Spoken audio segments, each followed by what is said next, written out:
నమస్తే సార్. మాకు కాదండి ఇప్పుడు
ఏ సాయి మురళకృష్ణ వారు కూడా 50 మంది తోడ్పడ్డారు. వారికి వారి కుటుంబాలకి సద్గురు వెంకటేశ్వరం చల్లగా చూడాలని మరొకసారి కోరుకుంటున్నాం. అలాగే వచ్చే నెల అంటే 25 బయలుదేరతారు. ఎవరైనా వచ్చేవాళ్ళంటే కార్యక్రమం విషయాలు తెలియజేస్తాను.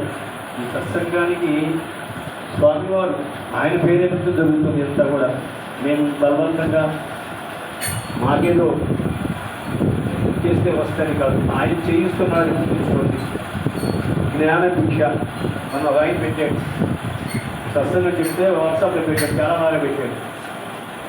ధ్యానము, మౌనము, జ్ఞానము, గానము ఇన్ని చేయి ఇన్ని నేర్పినవాడు భగవాన్ వెంకటేశ్వరుడు వందనాలు అన్నాడు ఆయన. ఇన్ని నేర్పినవాడు ఎవరు? ధ్యానము, మౌనము, జ్ఞానము, ఇంకా ఏదో ఇంకొక 3 పేర్లు పెట్టాడు ఆయన. ఇన్ని నేర్పినవాడు ఎవరంటే భగవాన్ వెంకటేశ్వరుడు. అది సత్యం. అందరూ వందనాలు పెట్టాడంటే ఆయన. అంటే ఈ సత్సంగాల ద్వారా ఎంత ఎక్కడైతే మనకి ఎందుకు ఏదో పాల్గొంటాం అలాగా వచ్చేది. ఈ సత్సంగాల ద్వారా ఎంత జ్ఞానం ముందుకెళ్తామనేది మీకు తెలుసుకోవచ్చు. తెలుసుకుంటే ఇంకా ఎంత అద్భుతంగా ఉండదో కూడా తెలుసుకోవచ్చు. వచ్చే నెల 26 అఘోరి ఆశ్రమం అని, అఘోరి అంటారు కదా, అఘోరి కుంభమేళకు అఘోరులు చాలామంది వస్తారు. అలాంటి అఘోరి ఆశ్రమంలో ఆయన సమాధి అయిపోయారంటే కాకినాడ దగ్గర గొల్లల మావిడి అనే ఊరు ఉంది. మనం అనంతరం రాజమండ్రి దాని తర్వాత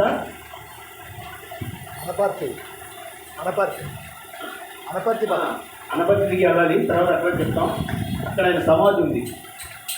ఆయన అక్కడ చాలా కాలం ఉన్నాడంట. ఆయన చాలామందికి తాను స్థాపించిన శక్తి హిమాలయాన్ని తిరిగి మావనికి అంట. చాలామందికి భోజనాలు ₹1000 అంటారు కదా, రోజు భోజనాలు పెట్టాలండి ఎవరికో. వాళ్ళంతా ఎవరో తెలిసిన ఆయన వస్తే ఇలా ఉమ్మేసి ఇలా తీసుకెళ్ళంట. ఉమ్ము, ఆ ఉమ్ములు తీయగానే బంగారం వస్తాడు. ఎంతకాలం నుంచి వస్తాడు. అది అమ్ముకొని భోజనాలు పెట్టమంటాడు. ప్రతిరోజు ఆయన చేశాడంట. సరే, ఆయన వాళ్ళు స్వామివారి సత్సంగం కావాలని కోరుకొని నేను 26 ఒక్కరోజు వెళ్ళి కావడానికి చాలా ప్రయత్నించండి. జ్ఞానం కలగడానికి నిజంగా మనం మానవ జన్మకి మొత్తం చెప్తారు కదా, అయ్యా మనిషిగా పోతే పుడతాడు అన్న ఒక స్ఫూర్తి చూసి ఆ స్ఫూర్తి సత్సంగాలు సరిపోతుంది. సత్సంగాలకే సరిపోతుంది ఆ స్ఫూర్తి. ఎందుకంటే ఈ సత్సంగాల ద్వారా ఇవాళ రాకపోవచ్చు. 1 కిలో బియ్యంలో మట్టి బిడ్డలు 100 ఉంటాయి.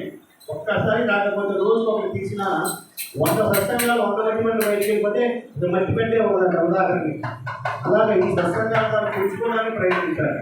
ఇంకా రాజుగారు పెట్టారు, వాళ్ళు ఎవరు పెట్టారు తెలుసుకోవాలి. ఏం తెలుసుకోవాలి, ఎలా ఉండాలి. ఇప్పుడు నేను ఇంట్లో రోజు చెప్పేది నేను అనుకుంటాను. నేను ఇవాళ చెప్పి ఏం చెప్పడం ఎదురు చెప్పను. ఇంకా చాలామంది అక్కడ చెప్పేవాళ్ళు ఉంటారు. అలాంటి వాళ్ళు మహానుభావులు ఈ జ్ఞాన కృష్ణ కోసం గమనించేవారు. ఇక్కడ గొప్ప విశేషం అంటే రమణ మహర్షి జ్ఞానం గురించి అద్భుతంగా ఉంటుంది. సత్యశ్రీ వారికి అద్భుతంగా ఉంటుంది. ఈ రెండింటిని కలయిక చేసుకొని స్వామిని కూడా మేము కలుస్తున్నాం ధ్యానం ద్వారా. ఆ ధ్యానం ఎలాగంటే ఒక మాస్టర్ గారు చంద్రశ్రీ రామకృష్ణ అని గుంటూరులో ఉంటాడు. ఆయన ధ్యానం, వీళ్ళిద్దరు ధ్యానంతో ఈ ధ్యానమును కలిపి ఒట్టి ధ్యానం ద్వారా ఏం కలుగుతుంది, మరి కర్మ సిద్ధాంతం ఉంది, స్వామి చేస్తున్నారు. ఈ విషయాన్ని నేను అక్కడ ప్రకటన చేయబోయింది. ధ్యానం వల్ల కలిగేది, స్వామిని సేవిస్తే కలిగేది.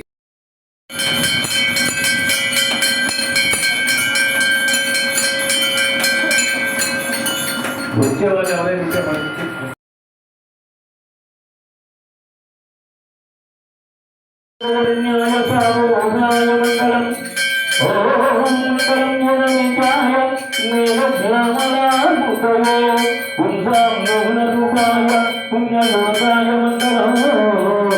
రామచంద్రాయ మంగళం, రామకృష్ణాయ మంగళం, భూమియాయ మంగళం, శంకరదేవాయ మంగళం, శ్రీరంగజ్ఞానాయ మంగళం, నారాయణాయ మంగళం, రాహుదేవాయ మంగళం.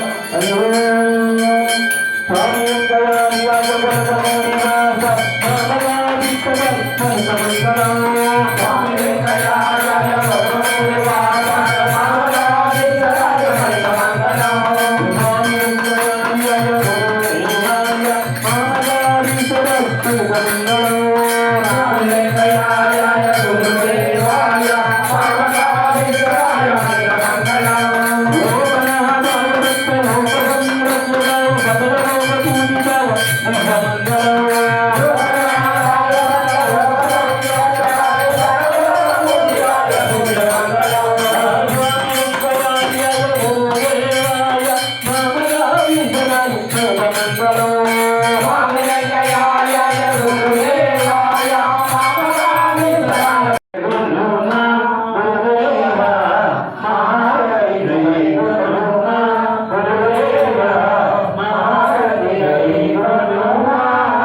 బాబాయ్ కూడా ఊరే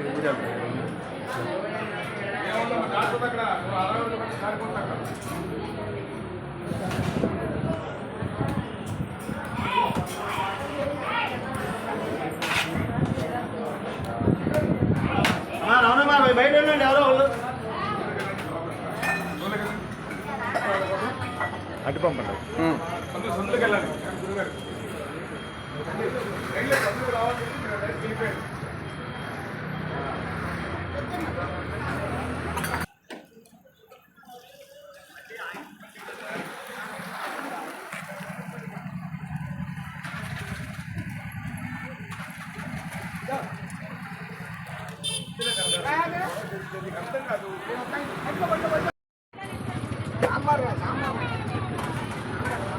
సాంబార్